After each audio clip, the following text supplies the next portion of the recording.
నమస్తే, welcome to Telugu news. నేను గోపికృష్ణ. మనతో జనసేన అధికార ప్రతినిధి అడ్వకేట్ రజనీ గారు జాయిన్ అవుతున్నారు. రజనీ గారు నమస్కారం, స్వాగతం అండి. నమస్తే. రజనీ గారు, ఇనీషియల్గా మీరు ప్రశాంత్ కిషోర్తో చంద్రబాబు భేటీని ఎలా చూస్తున్నారు?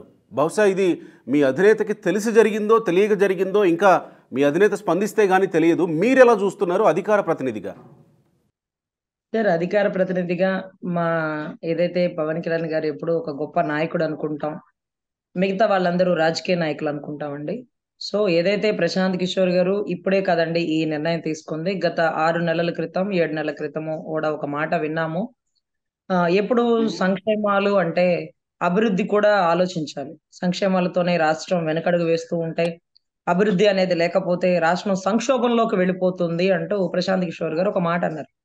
బహుశా ఎంత గొప్పగా అన్నా అనకపోయినా ఏదో ఆయన వేలో ఒక్కొక్క వర్షన్ అనేది వెలువరించారు.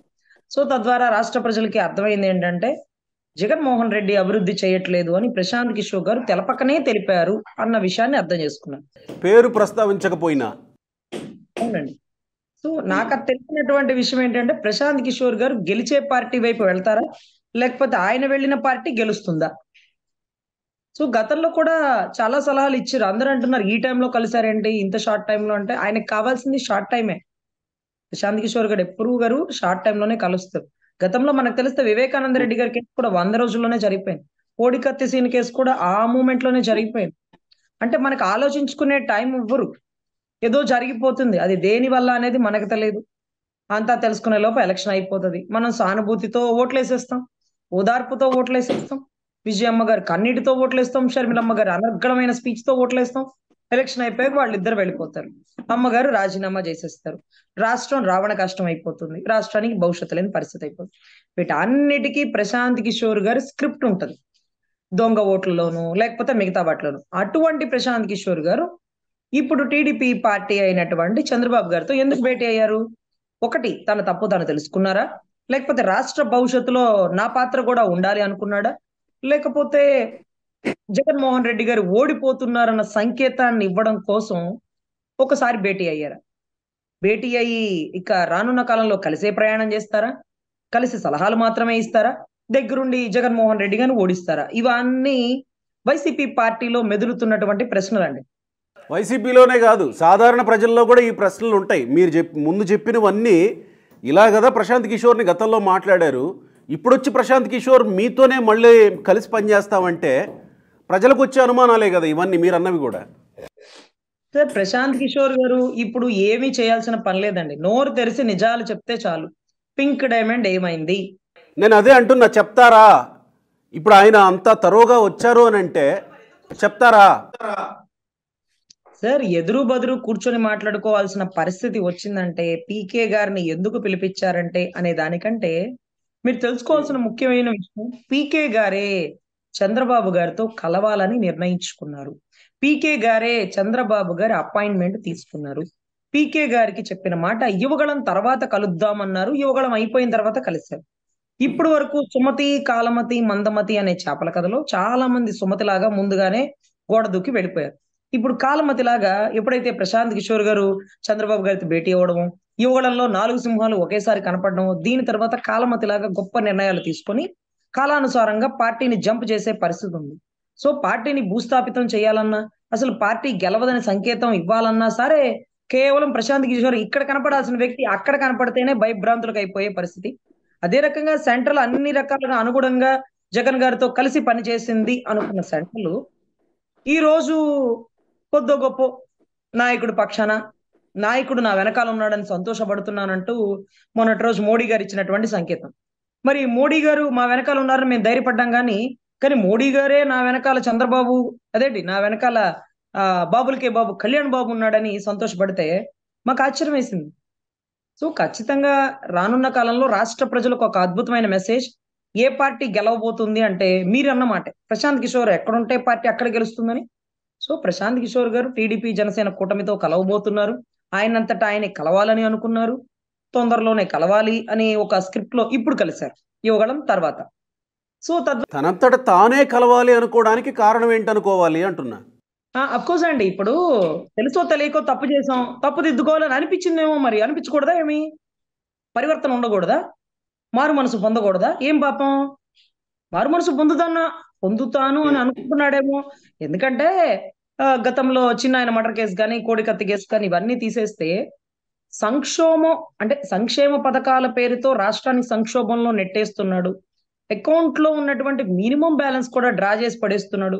రాష్ట్రాన్ని ఒక 11 లక్షల కోట్ల అప్పులతో పడేశాడు.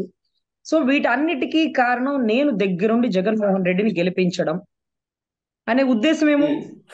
సో తప్పు తెలుసుకుంటున్నాడేమో, అందుకే టీడీపీతో కలిసి పనిచేస్తున్నాడు. ఏం సార్ చేయకూడదా? మారు మనసు పొందకూడదా? ఏం ఇలాగే ఉండాలని ఏమి చరిత్రలో ఉందా? ఎప్పుడు రాజకీయంలో శాశ్వత మిత్రులు ఉండరు, శాశ్వత శత్రువులు ఉండరు. ఎవరు ఎవరితోనైనా ఎప్పుడైనా కలవచ్చు, ఎవరు ఎవరితోనైనా గొడవలు పెట్టి విడిపోవచ్చు. అది శాస్త్రం, సిద్ధాంతం. అంటే ఇప్పటి వరకు మాట్లాడింది బీహార్ ముఠాలని, లేకపోతే ప్రశాంత్ కిషోర్ ఇందాక మీరు చెప్పినవన్నీ చేశారని కదా ప్రజలు చర్చించుకున్నారు. ఇప్పుడు అదే ప్రశాంత్ కిషోర్ వచ్చి మీ పొత్తు ధర్మంలో ఉన్నటువంటి మీ ఇద్దరు పార్టీలతో కలిసి పనిచేస్తుంటే జనాలు ఎట్లా రిసీవ్ చేసుకోవాలి? అంటే మారాడు కాబట్టి మనం మళ్ళీ రిసీవ్ చేసుకుందామని జనాలు అనుకుంటారా? ఒకవేళ పార్టీలుగా మీరు రిసీవ్ చేసుకోవచ్చేమో, జనాలు రిసీవ్ చేసుకుంటారా? సార్ జనాలకి అర్థమయ్యేలా చెప్దాం సార్. ఒక ఒక కత్తి అవతలోడి దగ్గర ఉందనుకోండి, వాడు మనుషుల్ని చంపడానికి వాడుతున్నాడు. అదే కత్తిని తీసుకొని మనం పోలేరమ్మ జాతరలో పోతురాజులాగా దాన్ని అక్కడ కూర్చోబెట్టి దాని ముందు పసుపు కుంకుమ వేసి దాన్ని డమ్మీగా చేసి అక్కడ కూర్చోబెడతాం. అదే కత్తి వాడి దగ్గర ఉంటే ఏమవుతుంది? వాడు నరబలి చేస్తున్నాడు. మనం ఇక్కడ ఆ కత్తిని డమ్మీగా చేసి పూజలు చేస్తున్నాం. సో ఇప్పుడు ప్రశాంత్ కిషోర్ గారు అక్కడ ఉంటే మనకి ఇబ్బంది. అతన్ని అందుకని ఇక్కడికి తెచ్చుకున్నంత మాత్రాన అతను వాడతామంటే అతను వాడాల్సిన పని లేదు. ప్రజల్లో మార్పు వచ్చింది, రెండు పార్టీలు కలిసినాయి. మరి ఎందుకు ఇంకా అతను తెచ్చుకోవడం? అంటే అతను అక్కడ ఉంటే డేంజర్ కదా. అక్కడ ఉంటే డేంజర్. చివరాకల్లో ఏం చేస్తాడు? ఇక్కడే అంబటి రాంబాబు ఎప్పుడైతే ప్రశాంత్ కిషోర్ భేటీ చంద్రబాబుతో జరుగుతుందని ఆ విజువల్ ఆ వార్త బయటకు వచ్చిందో, మెటీరియల్ మంచిది కాకపోతే మేస్త్రి ఏం చేయగలడు అనేది ఆయన ట్వీట్. సో ఆయన అన్నది డెఫినెట్గా మీకు నాకు జనాలకు కూడా అర్థమై ఉంటుంది. మెటీరియల్ ఏం మెటీరియల్ మంచిది కాదో మేస్త్రి వచ్చి ఏం చేయగలడు అనేది. ప్రశాంత్ కిషోర్ వచ్చి ఏం చేయగలడు ఇప్పుడు ఒకవేళ మెటీరియలే మంచిది కాకపోతే? సో అందుకనే మునిగిపోయే పడవలో నేనెందుకు కూర్చోవాలి అంటూ ఒడ్డునున్న పడవలోకి వెళ్ళిపోతున్నాడేమో ప్రశాంత్ కిషోర్. ఇప్పుడు అది మునిగిపోయే పడవి. ఎక్కడైనా పదవిలో నాయకులు ఏమండి ఆ మెటీరియల్ మంచిది కాదనుకున్నాడా? ఆ మెటీరియల్ మంచిది కాదని ఇప్పుడు కాదు సార్, సంవత్సరం నుంచి అతను ఏం చెప్పాలో అర్థం కాక సంక్షేమాలేంటి, అభివృద్ధి ఏది అంటూ ప్రతి చోట మాట్లాడుతూనే ఉన్నాడు. అప్పుడప్పుడు కొన్ని కలయికలు, కొన్ని భేటీలు మన దాకా రావట్లేదు. అంతిమంగా అతను ఎప్పుడైతే ఇతనితో కలిశాడో జగన్మోహన్ రెడ్డి గారు ఓడిపోతున్నారన్న సంకేతం వైసీపీ పార్టీలోకి వెళ్ళిపోయింది. మనమేమీ చెప్పక్కర్లా. అదేంటి మన దగ్గర ఉండాల్సిన వ్యక్తి అవతల దగ్గరికి వెళ్ళిపోయాడు. ఇప్పుడు దాకా మనం అనుకున్నాం నాయకులను మారుస్తున్నాం, ఎమ్మెల్యేలు మారుస్తున్నాం, ఎంపీలు మారుస్తున్నాం, కేడర్ మారుస్తున్నాం, కొత్త అభ్యర్థులను తీసుకొస్తున్నాం, వీళ్ళందరినీ నడిపించేవాడు, ఇతనికి కథా స్క్రీన్ ప్లే దర్శకత్వం ఇచ్చే ప్రశాంత్ కిషోర్ రెడ్డి. సినిమాకు డబ్బులు సేకరించారు, అందరు రెడీ అయ్యారు. కథ ఏది? కథ లేదే. కథ వెళ్ళిపోయింది పక్కకి. మరి కథ ఎందుకు పక్కకి వెళ్ళిపోయిందంటే ఇక్కడ పనితనం లేదు, ఇక్కడ అభివృద్ధి లేదు. ఇతనికి పని చేయడం వల్ల రాష్ట్రానికి అభివృద్ధి పదంలో తీసుకెళ్ళకపోగా ఇతనే డెవలప్ అవుతూ రాష్ట్రంలో మిగతా ఎమ్మెల్యేలని డమ్మీలుగా చేస్తున్నాడని భావించాడేమో. సో ఇక్కడ చంద్రబాబు నాయుడు ఒక పక్క, పవన్ కళ్యాణ్ ఒక పక్క, లోకేష్ ఒక పక్క, బాలకృష్ణ ఒక పక్క, ఇంకా జనసేనలో నాదెండ్ల మనోహర్ లాంటి వాళ్ళు ఒక పక్క, ఇంతమంది మంచి స్టార్ ప్లేయర్లు ఉండగా మళ్ళీ ఇంకొక అతన్ని తీసుకుని వచ్చి అతనితో ఆడించాలా, లేకపోతే అతను కోచ్గా ఉండాల్సిన అవసరం ఏమన్నా ఉందా, అతని సలహాలు తీసుకోవాల్సిన అవసరం ఏముందా అని ఒక ప్రశ్న వస్తే సార్ ఇక్కడ ఒక వడ్రంగోడు అనుకుంటాడు, నేను ఖరీదైన చెక్కను తెచ్చాను, నేను గంధపు చెక్కను తెచ్చాను, నేను రెడ్ శాండిల్ తెచ్చాను అంటాడు. ఏ శాండిల్ అయినా, ఖరీదైనా, గంధపు చెక్క అయినా, మామూలు చెక్కకైనా చెద ఎంత ఉంటుందండి?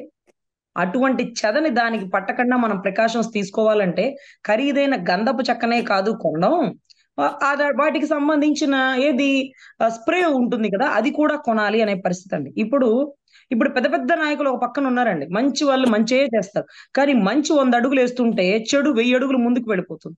సో ఖచ్చితంగా ప్రశాంత్ కిషోర్ గారు మన దగ్గర ఉండడం కంటే అతని దగ్గర ఉండకపోవడం మనకి మంచిది. అతని దగ్గర ఉండకూడదు అంటే అతను ఎక్కడికో అక్కడికి పక్కకు వెళ్ళాలి కదా. సో అదేదో మనమే దగ్గర తెచ్చుకుందాం. సో ఖచ్చితంగా ఇతను కలిస్తే చివరి ఆఖరిలోనైనా ఏమైనా చెయ్యొచ్చు. వీళ్ళిద్దరూ ఒక పక్కన ఉంటే రాష్ట్రం మళ్ళీ రావణ కష్టం అవుతుందేమో ఏమో. మనం ఎంత భారీ మెజారిటీ తెచ్చినా చివరాఖరికి ఎవరో ఒకరిని చంపేసే స్కెచ్ ఉన్నటువంటి ప్రశాంత్ కిషోర్, చావు లేందే ప్రశాంత్ కిషోర్ సినిమా స్టోరీ శుభం కార్డు పడదు. మరి అప్పుడు ఎవరిని లేపేస్తాడు?